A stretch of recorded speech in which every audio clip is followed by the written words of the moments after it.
तो दोस्तों आपका स्वागत है आज के इस नए वीडियो में। आज का हमारा टॉपिक रहने वाला है अकबर। दोस्तों शेरशाह सूरी से युद्ध में परास्त होने के पश्चात हुमायूं को भारत से पलायन करने के लिए विवश होना पड़ता है। जब हुमायूं भारत से पलायन कर रहा होता है तो वह हिंदाल की माता दिलदार बेगम से मिलने के लिए पतेर नामक स्थान पर जाता है। हिंदाल, हुमायूं 4 भाई होते हैं, हुमायूं, कामरान, अस्करी, हिंदाल। हिंदाल की माता से दिलदार बेगम से मिलने के लिए पतेर नामक स्थान पर जाता है। सन 1541 में जब वो पतेर नामक स्थान पर जाता है तो उसकी मुलाकात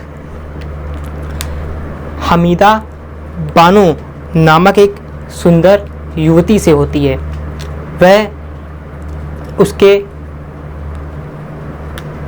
प्रति आकर्षित हो जाता है और अगस्त 1541 में उससे विवाह कर लेता है। विवाह के बाद कुछ स्थिति ठीक नहीं होती है तो सन 1542 अगस्त 1542 को वह अमरकोट पहुंचता है।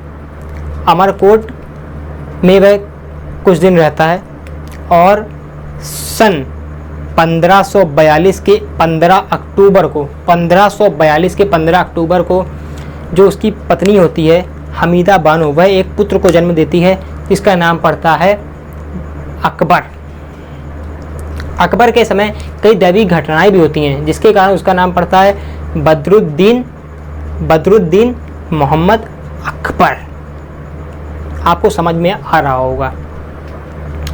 उसके पश्चात जब हुमायूं अपने पुत्र के जन्म पर अति प्रसन्न हो जाता है तो वह अपने सरदारों में कस्तूरी के टुकड़े का वितरण करता है और साथ साथ कहता है, फिलहाल मेरे पास अपने सरदारों के देने के लिए अभी यही है, लेकिन मैं एक बात दावे के साथ कहता हूँ कि जिस तरह से कस्तूरी की गंध इस संपूर्ण खेमे में फैल गई है उसी तरह मेरे पुत्र की ख्याति संपूर्ण विश्व में फैल जाएगी और आगे चलकर उसकी ये भविष्यवाणी सत्य भी साबित भाई कामरान के हाथों से बचने के लिए हुमायूं को सन 1543 ईस्वी में अपनी पत्नी के साथ ईरान के लिए प्रस्थान करना पड़ता है। ईरान में प्रस्थान करने के वक्त हुमायूं अपने पुत्र अकबर को एक धाए के पास सौंप कर जाता है, किंतु जो हुमायूं का भाई होता है अस्करी, वो अकबर को अपने संरक्षण में ले लेता है, उसकी देखरेख करता है। वह और उसकी पत्नी दोनों संतानहीन होते हैं और उसका अच्छे से अकबर का पालन पोषण करते हैं।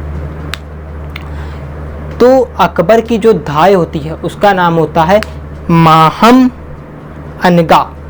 अकबर की धाय का नाम क्या होगा? माहम अनगा। सन 1545 ईस्वी को जो अस्करी होता है वह अकबर को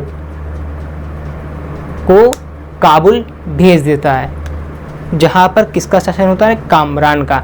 वहाँ पर कामरान के शासन होता है, लेकिन उसकी जो देख रेख होती है वो बाबर की बहन करती है। जी हाँ, बाबर की बहन करती है। उसके बाद जब हुमायूं वापस आता है और काबुल पर आक्रमण करता है तो उस समय पर होता क्या है, जो कामरान होता है सभी बच्चों को अपने जो किला होता है उसके बिल्कुल ऊपर लटकवा देता है, जिसके कारण जो हुमायूं होता है उसके महल पर, उसके दुर्ग पर आक्रमण ना कर सके। किंतु ये अकबर का सौभाग्य होता है कि हुमायूं के सैनिक अकबर को पहचान लेते हैं और अकबर की जान बार बार बच जाती है और सन 1547 ईस्वी को अकबर अपने जो क्या कहते हैं माता पिता उनके पास आ जाता है।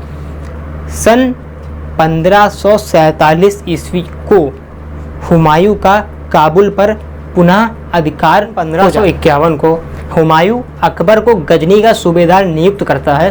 वह उसका विवाह हिंदाल की पुत्री रुकैया से कर देता है। हुमायूं के साथ जब सरहिंद का युद्ध हुआ था उस समय पर अकबर ने भी उस युद्ध में प्रतिभाग किया था। सरहिंद के युद्ध में जो प्रमुख नेतृत्व किया था वो किसने किया था? बैरम खान ने। सन 1555 ईस्वी को हुमायूं अकबर को अपना उत्तराधिकारी घोषित कर देता है। 1555 की ही बात है। हुमायूं अकबर को काबुल का सूबेदार नियुक्त करता है। वह बैरम खान को उसका संरक्षक नियुक्त करता है। सन 1556 ईस्वी को जब हुमायूं की मृत्यु होती है, उस समय पर अकबर पंजाब के कालानूर नामक स्थान पर होता है। कहीं समाज में अराजकता न फैल जाए, इस कारण इस बात को 17 दिन तक गुप्त रखा जाता है तथा 14 फरवरी सन 1556 ईस्वी को एक चबूतरे पर अकबर के नाम का खुतबा पढ़ा जाता है और बैरम खान को वकील ए सल्तनत, या जिसको हम कहते हैं प्रधानमंत्री, नियुक्त किया जाता है। ये थी अकबर के बारे में बिल्कुल बेसिक बातें। अब इसके आगे की चर्चा हम अगली वीडियो में करेंगे। तब तक के लिए जय हिंद।